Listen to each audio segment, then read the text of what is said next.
نبی کریم صلی اللہ علیہ وسلم ایک مرتبہ مسجد میں جلوہ افروز تھے اور آپ کو میرے ساتھ اسی مجلس میں جانا ہوگا تو ایک آپ صحیح کیفیت محسوس کر سکیں گے۔ سرکار تشریف فرمائے، صحابہ کرام جلوہ افروز ہیں۔ سید دو عالم صلی اللہ علیہ وسلم نے ارشاد فرمایا کہ اے میرے صحابہ، اگر آج تم میں سے کسی کا کوئی حق مجھ پر باقی ہے تو وہ طلب کر سکتا ہے۔ تو صحابہ کرام دل میں سوچنے لگے کس کی جرأت اس سرکار سے حق طلبی کرے، اور رحمت کونین صلی اللہ علیہ وسلم جیسی شخصیت، آپ کا کسی پر کون سا حق باقی ہوگا؟ اتنے میں حضرت عکاشہ رضی اللہ تعالی عنہ کھڑے ہو گئے۔ یہ وہ صحابی ہیں کہ جن کے بارے میں سید دو عالم صلی اللہ علیہ وسلم کی طرف سے بلا حساب و کتاب جنت میں داخلے کی بشارت ہے۔ سبحان اللہ۔ سرکار نے فرمایا کہ میری امت کے 70,000 افراد بلا حساب و کتاب داخل جنت ہوں گے۔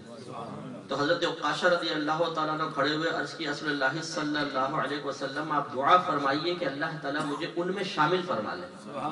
تو سرکار نے فرمایا تم انہی میں سے ہو۔ سبحان اللہ۔ یہ عکاشہ کھڑے ہوئے عرض کی رسول اللہ میرا ایک حق آپ پر باقی ہے۔ اللہ۔ سرکار نے فرمایا بیان کرو۔ عرض کی کہ ایک مرتبہ غزوے کے سے پہلے صفوف قائم ہو رہی تھی مجاہدین کی، تو آپ نے ایک چھڑی سے آپ صف سیدھی کر رہے تھے تو میری پشت پر وہ چھڑی لگائی تھی، مجھے اس کا بدلہ چاہیے۔ اب صحابہ کرام علیہم رضوان کانپ گئے کہ عکاشہ کیا کہہ رہا ہے؟ اگر رحمت کونین صلی اللہ علیہ وسلم نے صفوف سیدھی کرنے کے لیے چھڑی کمر پر لگائی تو یہ چھڑی کا بدلہ لے گا؟ کوئی پاؤں دبانے لگا، کوئی قمیض کھینچنے لگا۔ سرکار صلی اللہ علیہ وسلم نے فرمایا کہ نہیں، عکاشہ کو حق حاصل ہے کہ وہ اپنا بدلہ لے سکتا ہے۔ آپ نے فرمایا عکاشہ یہ چھڑی پڑی اٹھاؤ اور تم اپنا بدلہ لے لو۔ حضرت عکاشہ رضی اللہ تعالیٰ عنہ نے عرض کی یا رسول اللہ ایسے نہیں، جس وقت آپ نے چھڑی میری پشت پر لگائی تھی میرے تن کے اوپر قمیض نہیں تھی، کمر برہنہ تھی، کھلی ہوئی تھی، تو آپ بھی اپنی کمر مبارکہ کھولیے۔ آپ اندازہ فرمائیں کہ صحابہ کرام کی کیفیت کیا تھی، ان کے رنگ متغیر ہو گئے۔ سید دو عالم کی کمر مبارکہ کھلوائیں گے اور جرأت کیا ہے کہ چھڑی کمر پہ لگائیں گے؟ وہ اللہ کے نبی جو اللہ کے حبیب ہیں، اشارہ فرمائیں تو مدینے کے پہاڑ سونے کے بن کر پیچھے چلے، فضا میں نگاہ اٹھائیں تو زمین سے آسمان تک جنات لرز جاتے ہیں، زمین و آسمان جن کی انگلی کے اشارے سے بعطائے الہی تابع ہیں، جیسا اشارہ فرمائے ویسا ہو جائے۔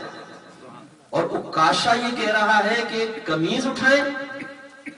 سید دو عالم صلی اللہ علیہ وسلم نے فرمایا کہ ٹھیک ہے، اگر ایسا تھا تو ہم ایسے ہی کریں گے۔ سرکار نے اپنی قمیض مبارکہ ہٹا دی اور سید دو عالم صلی اللہ علیہ وسلم نے قیامت تک کے ہر حاکم پر یہ ثابت فرما دیا کہ تم مجھ سے بڑھ کر اللہ کے محبوب نہیں، مجھ سے بڑھ کر اعلیٰ مرتبے والے نہیں، مجھ سے بڑھ کر حاکم نہیں، مجھ سے زیادہ اللہ تبارک و تعالیٰ کی بارگاہ کے انعامات کے حامل نہیں۔ لیکن جب کسی کا حق دینے کی باری آئے تو جیسے محمد نے اپنی کمر کھول دی اس طرح تمہیں بھی انصاف دینا ہوگا۔ سرکار نے اپنی قمیض مبارکہ اوپر کی اور فرمایا کہ لو بدل۔ عکاشہ نے چھڑی اٹھائی اور قدم قدم نبی کریم کی طرف بڑھے۔ آپ تھوڑا ان جانثار صحابہ کی قلبی کیفیت کا اندازہ کریں کہ جو نبی کے ابرو کے اشارے پر اپنے ماں باپ کو قربان کرنے کے لیے تیار، سرکار اشارہ فرما دے تو بیوی بچوں کو قربان کر دیں، کاروبار کو قربان کر دیں، دولت کو قربان کر دیں، اپنی جانیں قربان کر دیں، اور وہ عکاشہ اس نبی کی کمر پر چھڑی لگانے کے لیے جا رہے ہیں۔ صحابہ کی آنکھوں سے آنسو نکل گئے، کسی کی چیخ نکل گئی۔ حضرت عکاشہ آہستہ آہستہ قدم اٹھاتے ہوئے آگے بڑھ رہے ہیں۔ پوری کائنات محو حیرت ہے، فرشتے بھی آپ چشمہ تصور سے دیکھیں کہ حیرت کے ساتھ یہ منظر دیکھ رہے ہوں گے کہ اللہ کا وہ حبیب کے اشارہ کر دے تو زمین و آسمان ایک ہو جائے۔ اور آج عدل و انصاف کی یہ اعلیٰ منازل، عدل و انصاف فراہم کرنے کی اعلیٰ منازل کا مظاہرہ، یہ آج سے پہلے نہ کائنات نے دیکھا اور نہ اس کے بعد کائنات کبھی دیکھ سکے گی۔ حضرت عکاشہ پیچھے آئے، چھڑی اٹھائی۔ اب آج جب یہ چھڑی اس طرح کی تو اب خود سوچئے کہ صحابہ کرام کی قلبی کیفیت کیا ہوگی، کیسا اضطراب، کیسی بے قراری۔ حضرت عکاشہ آگے بڑھے، قریب گئے، چھڑی فوراً پھینکی اور نیچے جھک کر نبی کریم صلی اللہ علیہ وسلم کی کمر مبارکہ پر موجود مہر نبوت کو بوسہ دے دیا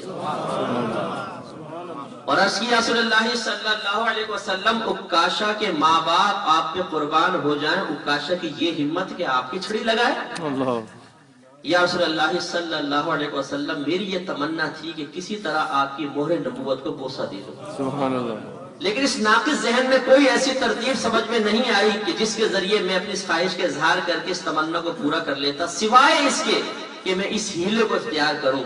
تو یا رسول اللہ اصل میں آپ کی مہر نبوت کو بوسہ دینا مقصود تھا، ورنہ عکاشہ کی یہ ہمت نہیں کہ آپ سے بدلہ لے سکے۔ اللہ سبحان اللہ تو آپ غور فرمائیے کہ عکاشہ رضی اللہ تعالیٰ عنہ کی سوچ و فکر تو کچھ اور تھی، لیکن سید دو عالم صلی اللہ علیہ وسلم نے تو بہترین مثال قائم کر دی نا۔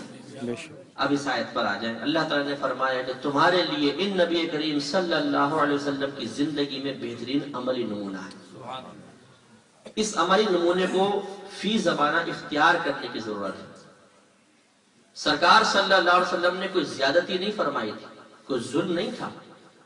آپ تو اگر چھڑی مار بھی دیتے تو وہ بھی عین عدل و انصاف ہوتا، لیکن سرکار نے کوئی چھڑی ماری نہیں تھی، آپ تو صفوف سیدھی کر رہے تھے اور ہلکی سی کمر پر ٹچی کی تھی۔ حضرت عکاشہ سب سے نکلے ہوئے تھے، سرکار نے سب سیدھی کرنے کا ارشاد فرمایا، کوئی گناہ نہیں، کوئی جرم نہیں، لیکن اس کے باوجود نبی کریم صلی اللہ علیہ وسلم نے ظاہر فرما دیا کہ تمہارے نبی کے دل میں میدان معاشر کی گرفت اور اللہ تعالیٰ کا خوف اس قدر ہے کہ اس معاملے کا بھی حساب و کتاب دنیا میں پورا کرنا چاہتا ہے۔ تب ہمیں بھی اس پر غور و تفکر کرنا چاہیے کہ بعض اوقات ہم کسی کو جسمانی تکلیف پہنچا دیتے ہیں، کسی کو مالی نقصان پہنچاتے ہیں اور کسی کو روحانی تکلیف پہنچاتے ہیں۔ کیا کبھی زندگی میں ہمارے ذہن میں بھی یہ خیال آیا کہ مجھے اس سے معافی طلب کر لینی چاہیے، دنیا میں بدلہ پورا کر لینا چاہیے، ایسا نہ ہو کہ یہ میدان محشر میں پہنچے اور وہاں پہنچنے کے بعد میرا گریبان پکڑ کر اللہ تعالیٰ کی بارگاہ میں عدل و انصاف کو طلب کرے اور وہاں میں یہ مال و متاع کچھ نہ دے سکوں تو میری نیکیاں نکال کر اس کے نام اعمال میں ڈال دی جائیں یا اس کی برائی میرے نام اعمال میں ڈال دی جائیں تو میرا کیا ہوگا۔